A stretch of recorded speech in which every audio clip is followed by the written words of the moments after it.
L'Afrique devrait compter 1 milliard de nouveaux citadins sur 28 ans, rapporte le directeur exécutif de Charter Cities Institute, Curtis Lockard, dans une interview accordée à Africa 24 à Marrakech en marge du 14e sommet des affaires États-Unis-Afrique. Si rien n'est fait pour faire face à cette arrivée de nouveaux habitants des villes, les agglomérations pourraient favoriser la criminalité, la congestion, la propagation des maladies contagieuses, entre autres. À l'inverse, en pensant cette urbanisation, les villes pourraient être des centres de croissance. Le concept de Villa Charte pourrait aider dans ce cadre.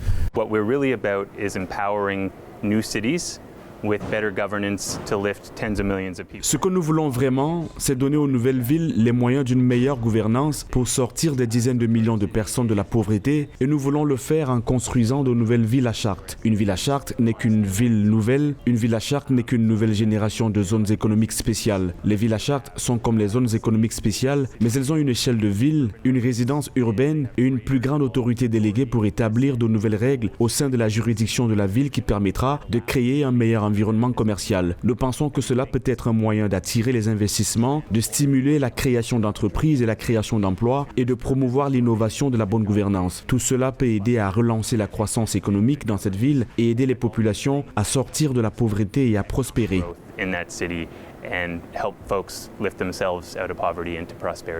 L'urbanisation soulève des défis importants pour la planification, la gestion et le financement de la croissance urbaine. Pour Charter Cities Institute, l'administration de la ville de Shenzhen en Chine est un modèle de ville à charte.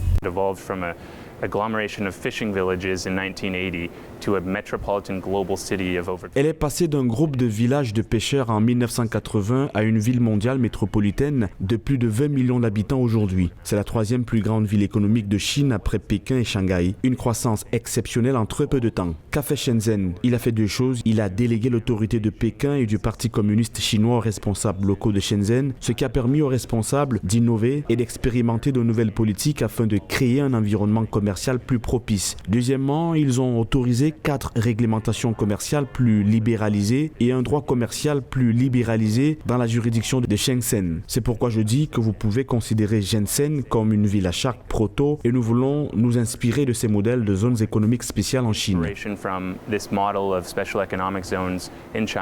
D'après les données de la Banque africaine de développement, de l'OCDE et de la Commission économique de l'Afrique des Nations Unies, le nombre de villes sur le continent a doublé depuis 1990, passant de 3300 à 7600. Toujours d'après ces institutions, les villes africaines sont celles qui connaissent la croissance la plus rapide au monde, avec une forte population jeune.